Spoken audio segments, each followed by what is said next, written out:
RCF vous accompagne dans votre vie quotidienne.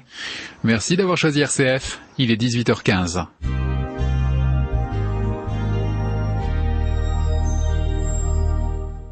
Vous le savez, toute cette semaine, c'est de l'info spéciale sur les pauvres de Saint-François. Et ce soir, nous allons évoquer plus précisément l'histoire de cette communauté et le charisme de prophétie avec Audrey Soriot et ses invités. RCF. C'est de l'info.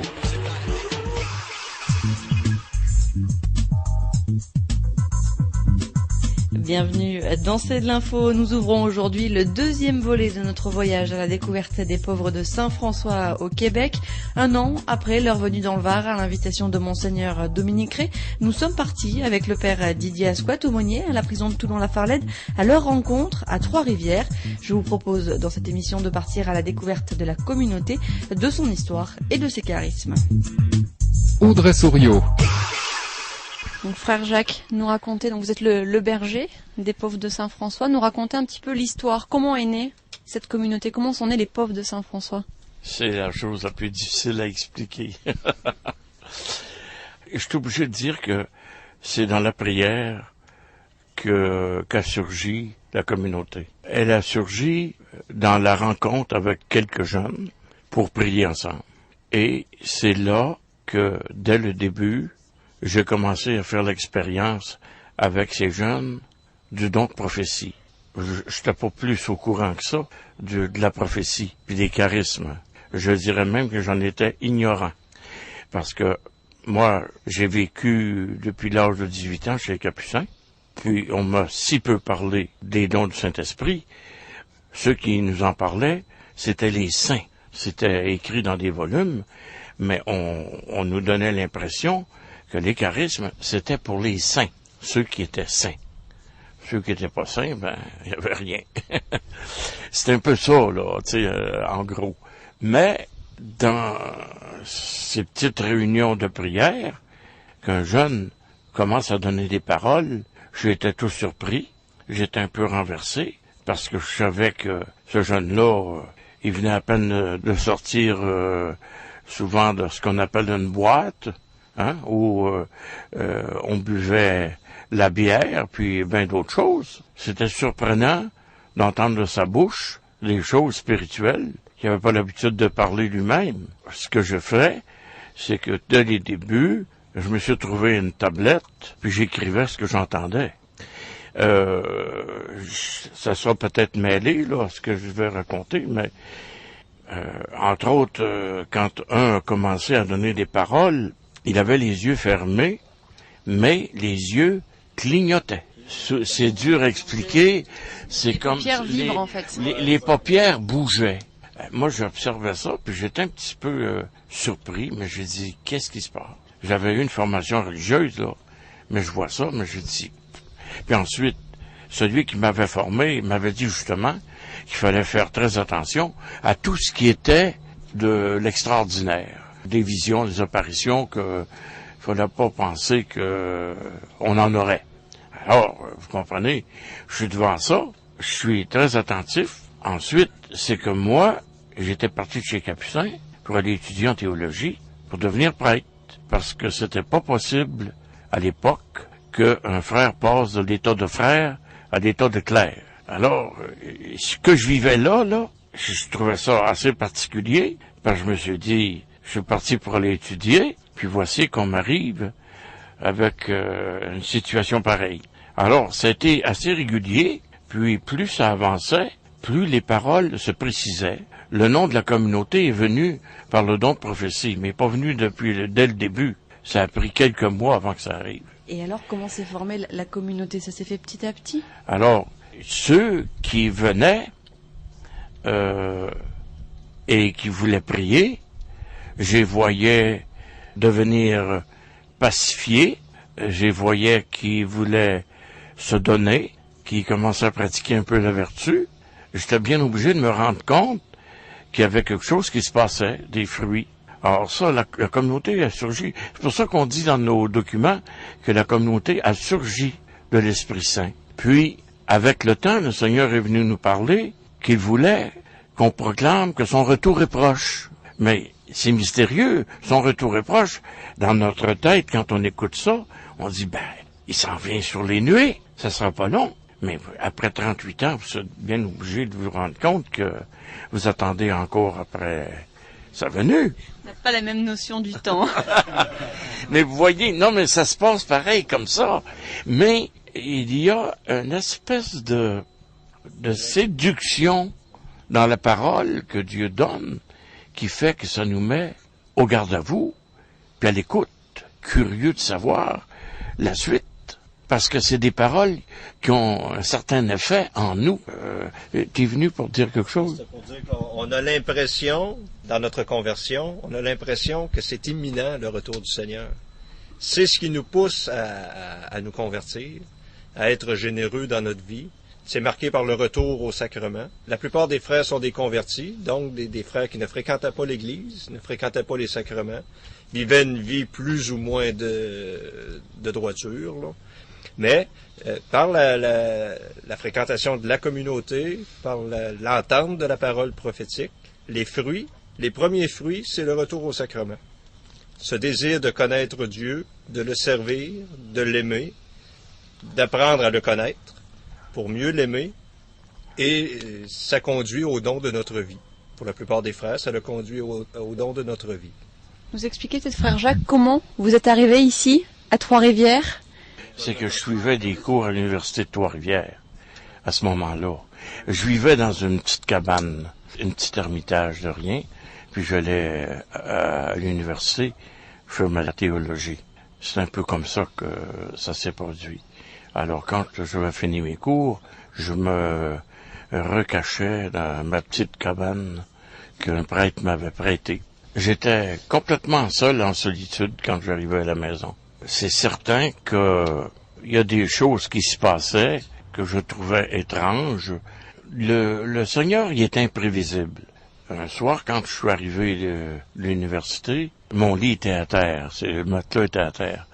Je m'assoyais sur mon lit en petit bonhomme pour me recueillir. Et puis, il m'est arrivé quelques fois, puis c'est pas à cause de moi, c'est à cause de l'amour de Dieu qui s'est manifesté. J'ai senti comme si j'étais enveloppé d'une espèce de manteau, mais d'un manteau de paix. D'une paix que vous n'êtes pas capable de définir, mais qui est présente là, qui vous enveloppe.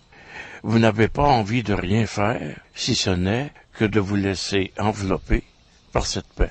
En fait, cette expérience-là, elle s'est répétée après cela, quand j'ai demeuré à Trois-Rivières dans une petite chambre pendant quelque temps, alors que je rencontrais les frères qui venaient me voir, c'était pareil. Ceux qui venaient à ma chambre étaient tous surpris de voir comment ils se sentaient bien ici. Moi, j'avais demandé au Seigneur que ceux qui viennent puissent expérimenter c'est quoi la paix. C'est curieux, hein? Mais il le faisait. Et les gens qui venaient, ils se sentaient bien, ils se sentaient en paix. C'était pour préparer la fondation de la communauté, je pense. Au lieu d'aller à l'université pour me faire instruire par des bols, des gens intelligents, je pense que le Saint-Esprit, il a dû dire, il va être trop difficile à étudier, à rentrer à l'université, je vais m'en occuper. C'est probablement ça qui est arrivé.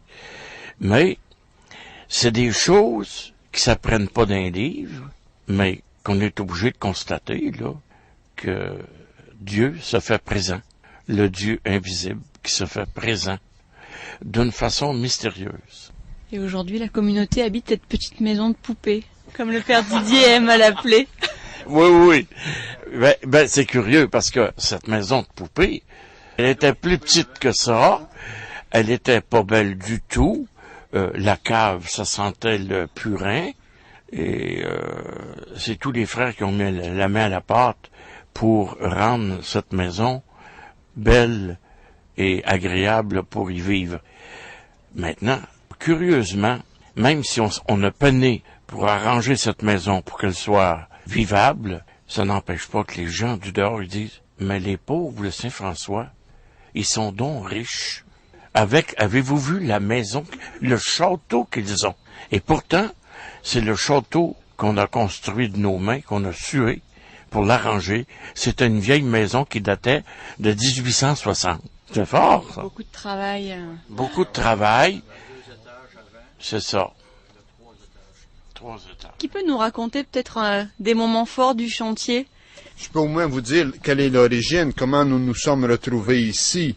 C'est que nous avons passé au feu en 1994, le logement où nous étions, fin janvier 1994. C'était un hiver terriblement froid, suivi de dégel. Et le feu avait pris dans le logement contigu au nôtre. Et frère Feu, lui, il n'a pas fait de différence. Alors on s'est fait chauffer, puis on s'est fait laver par les pompiers.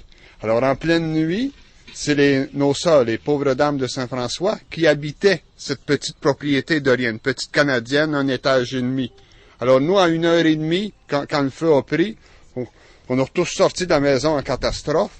Et 2-3 heures plus tard, on est venu frapper à la maison des pauvres dames, qui elles étaient surpris de voir que leur frère arrivait en pleine nuit chez elles. Alors ça leur a pris du temps à nous ouvrir, puis ensuite à réaliser que c'était pas une farce qu'on faisait, là, mais que c'était véritablement, on était dans la rue, parce que la maison chez nous était en train de passer au feu.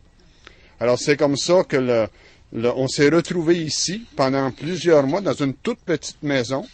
Le bon Dieu, dans sa providence, a fait que la maison juste à côté était disponible. Nos sœurs, les pauvres dames, ont pu y avoir accès, y vivre, et nous, on s'est cantonnés dans la petite maison de poupée jusqu'au printemps. Et au printemps, devant les réparations qui étaient urgentes, parce que l'eau entrait par le toit, on a décidé là, de devenir constructeur, par la force des choses, d'ajouter un étage qui est aujourd'hui l'étage de la chapelle. Alors, si la maison a été rénovée de fond en comble, c'est dû à la providence qui a jugé bon de nous y envoyer. Au début, quand on a commencé pour faire les réparations du toit, on pensait qu'on aurait juste à réparer un petit peu le toit qui coulait. Là, on a ouvert le toit, on s'est aperçu que c'était pourri en dessous. Puis à la fin de compte, il a fallu faire tout le tour de la maison. On a presque fait toute la maison au complet. Il reste presque rien de la structure du bois qu'il y avait après la maison avant. Mais ça a donné ça. Puis au fur et à mesure, on n'avait pas un plan précis, mais ça s'est fait au fur et à mesure. Ça a monté de 1 étage, 2 étages. Assez qu'il a fallu qu'il y ait une dérogation au point de vue municipal pour la maison, parce que ça ne devait pas être une maison si haute que ça. Les gens du quartier qui étaient autour ici, ça les surprenait, ils nous regardaient le matin, il y en a des gens qui se mettaient de l'autre bord sur le trottoir, ils s'assoyaient sur leur chaise, puis ils nous regardaient travailler partout dans la maison, sur le toit, ça fourmillait de partout.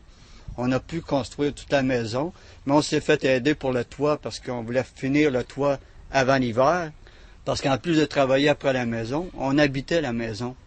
Puis cette année-là, il a mouillé beaucoup, de sorte que le soir, quand il fallait mettre comme un saran wrap par-dessus tout le toit, pour pas se faire mouiller dans la maison. Mais tous les jours, on continuait les travaux. Mais en fin de compte, on a réussi à passer à travers. Il y a des ouvriers qui sont venus nous aider pour le toit, mais à une condition. On leur avait dit, si vous venez pour le toit, on vous engage, mais on vous demande de montrer aux frères comment faire pour vous aider. Puis ils ont accepté, ils nous ont montré un peu comment faire. Puis au fur et à mesure, chacun des frères s'est impliqué à différentes places. Ça s'est fait. C'est un des petits miracles du Seigneur. Mais les gens autour, ils étaient étonnés parce qu'ils s'imaginaient que parce qu'on était moine, on n'était pas capable de bouger, on faisait rien, on faisait juste prier, puis au point de vue matériel, c'était zéro. Là. Mais ils ont vu que même si on est des frères, c'est pas parce qu'on est des frères qu'on est des niaiseux, qu'on n'est pas capable de rien faire. Je crois que d'ailleurs que c'est important dans votre communauté justement de travailler, de ne pas rester passif, de ne pas être dans la contemplation, de vraiment avoir des journées complètes.